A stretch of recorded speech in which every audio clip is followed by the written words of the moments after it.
नमस्कार। हिंदी सीखने की श्रृंखला में आप सभी का बहुत बहुत स्वागत है।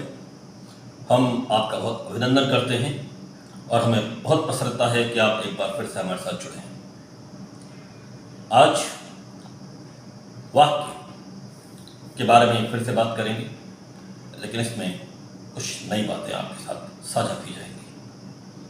वाक्य के बारे में बात करते हुए आज हम देखेंगे कि वाक्य के आखिर कौन से दो मुख्य अंग होते हैं। आखिर क्या कारण है कि कुछ लोग तो बहुत छोटे वाक्य लिखते हैं, बच्चे जब छोटे होते हैं तो बहुत छोटे छोटे वाक्य लिखते हैं और जैसे जैसे बड़े होने लगते हैं तो उनकी भाषा थोड़ी परिमार्जित होने लगती है। वाक्य की ऐसी कौन सी विशेषता होती है जिसके चलते हम बड़े वाक्य भी लिख पाते हैं।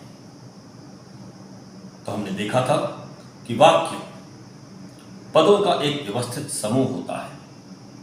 व्यवस्था व्याकरण की होती है, जो व्याकरणिक दृष्टि से आपस में बंधे हुए होते हैं। तो इस प्रकार से उसमें एक अर्थ देने की शक्ति होती है। तो वाक्य सार्थक भी होता है, मीनिंगफुल होता है।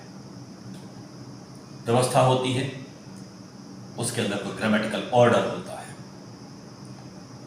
अब जब हम वाक्य लिखते हैं, मैं बाजार गया, एक बहुत छोटा सा वाक्य है।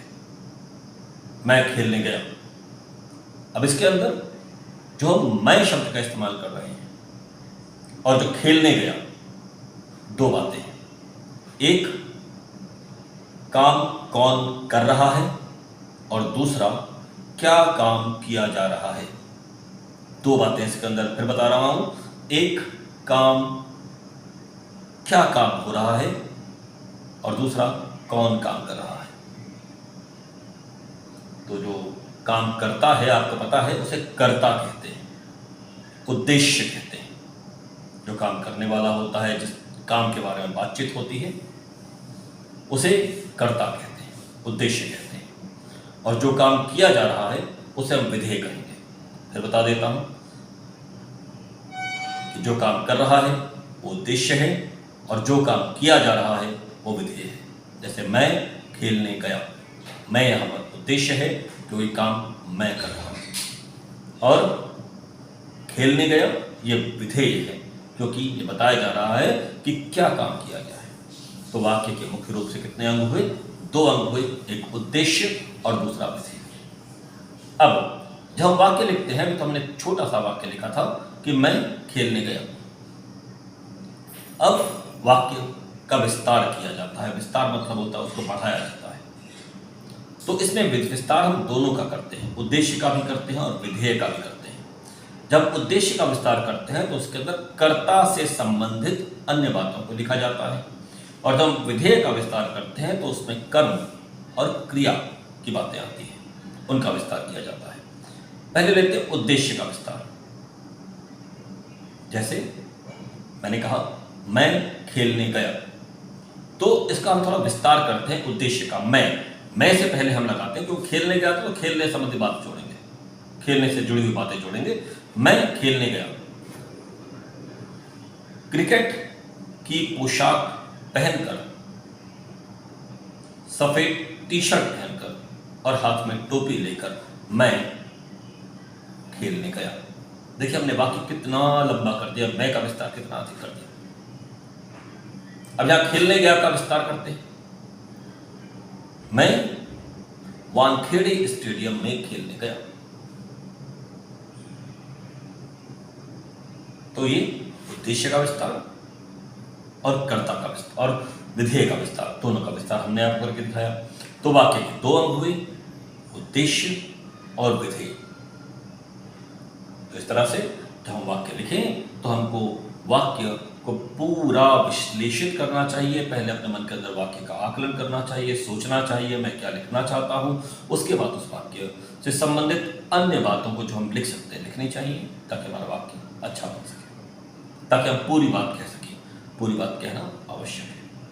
अब मैं खेलने गया अधूरा या कम बातें उसके अंदर बताई गई हैं, लेकिन मैं कहाँ खेलने गया? वानखेड़े स्टेडियम में खेलने गया। मैं कैसे खेलने गया?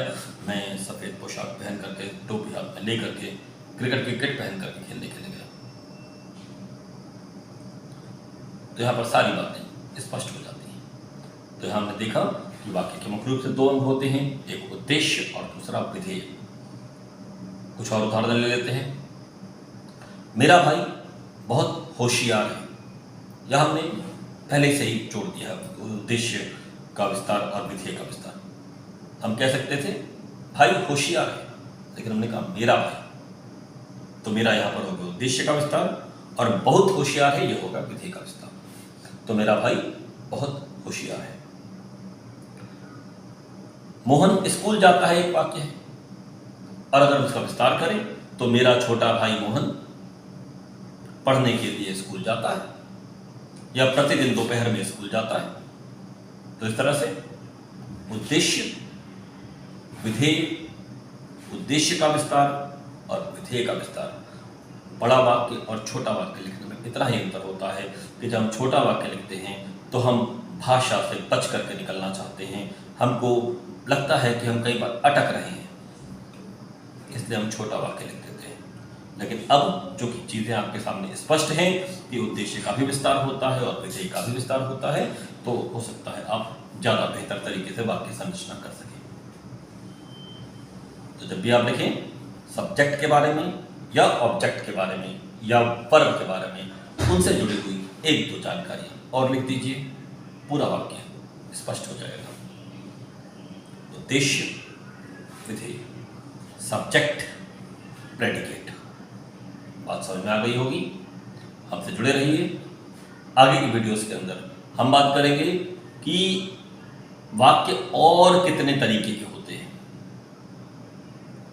बहुत जरूरी है आगे ये बात जानना, क्योंकि आगे हम लिखेंगे, हम जानेंगे कि किस तरह से एक बच्चा सरल वाक्य लिखता है, दूसरा थोड़ा सा जटिल वाक्य लिखता है, और तीसरा व्यक्ति ऐसा वाक्य लिखता है जिसको देख करके, जिसको सुन करके लगता है कि उसका भाषा पर अधिकार है।